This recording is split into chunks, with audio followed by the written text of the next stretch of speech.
What's up, polished friends? I've been MIA for a brief minute, but it's for a good reason. I was recently promoted at work, so I've been acclimating to my new role and training my replacement in my old role, so I've been a little exhausted and needed some me time. Thanks for understanding. I recently released a video swatching some of my newly purchased Emily Damali polishes, and I wasn't the only one falling in love. Y'all also seem to adore the polishes I swatched in that video and asked to see more, so in this video, I'm going to swatch the other 7 of my Emily Damali collection for you. Keep watching, I'll show you. To recap, Emily Damali is an Australian brand that also has a warehouse in the US, and it's cruelty-free, five-free, vegan, and handmade. They also have some nail art supplies, including stamping, which I discovered while making my last video and have since bought several of their stamping plates. I have over 4 stamping plate binders filled with plates thanks to my Mani by Me subscription and impulsive nature, but sure, what's 5 more plates?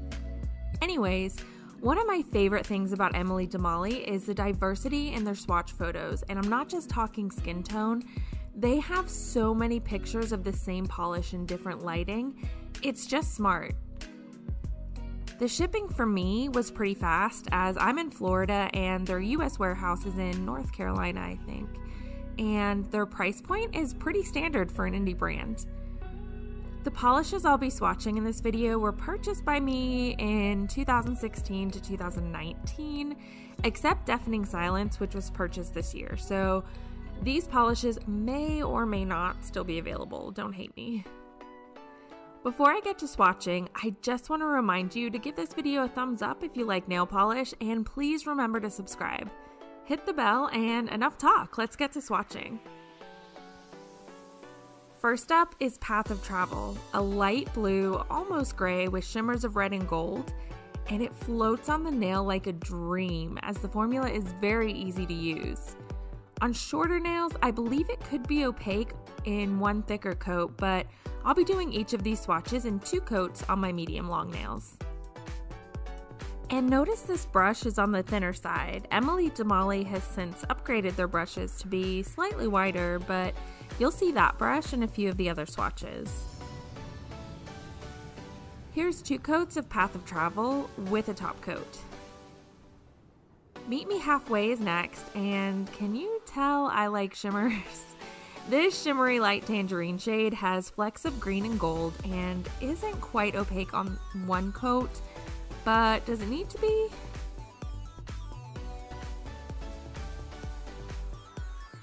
Here's a second coat which builds opacity but doesn't quite make it opaque, but again, does it need to be?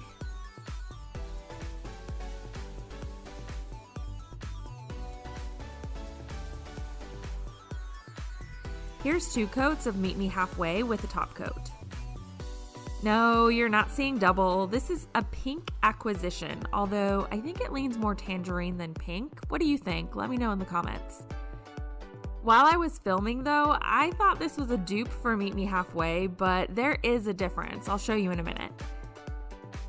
One coat still shows the nail line slightly, but the opacity builds nicely on that second coat.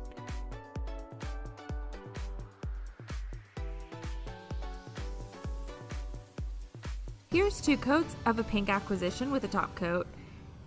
And here is Meet Me Halfway on the left and a pink acquisition side by side, and I definitely see a distinct difference. I'll admit though, looking at the bottles, I was questioning my life choices. Next is Bring the Light, an amazing ethereal hollow. It leans more purple than anything, and the formula is easy to maneuver and would definitely be opaque on shorter nails on that first coat, but on my medium long nails, the opacity builds nicely on that second coat.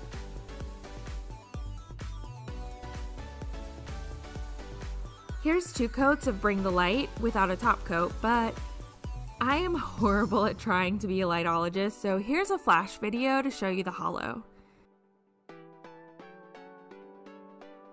Chase the Charmed is next, and I'm kind of mixed on this one.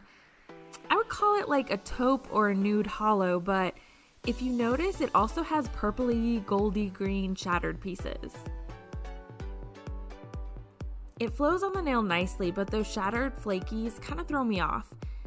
I need 2 coats for opacity, but what do you think about the shattered flakies? I just think they throw me off. Here's 2 coats of Chase the Charmed with a top coat, and I don't know, I don't think I'm feeling it. I think this is my least favorite Emily Damali polish that I own. Next is Flatline, a lilac purple hollow, and the formula is clean, it goes on smooth, and might be opaque in that first coat on shorter nails, but either way, the opacity builds nicely on that second coat.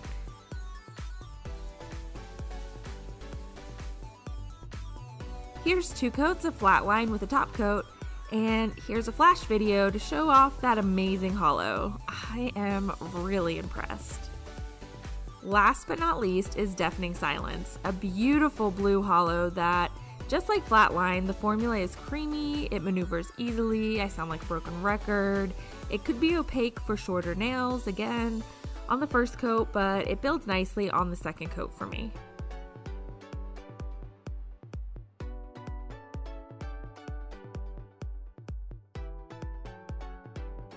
Here's 2 coats of Deafening Silence with a top coat, and here's the flash video with the incredible hollow. So what do you think of my Emily Damali picks? I'm sorry if you go looking for them and they're not available, but again, I did purchase some of these over 4 years ago. I hope you enjoyed this video, and be sure to subscribe if you don't already, as I've got some exciting things coming from a few different brands, including some exclusives. Connect with me on Instagram at alwayspolishlife and tag me in your nail art. I love to see it. Like this video if you love nail polish, and until next time, stay polished, my friends.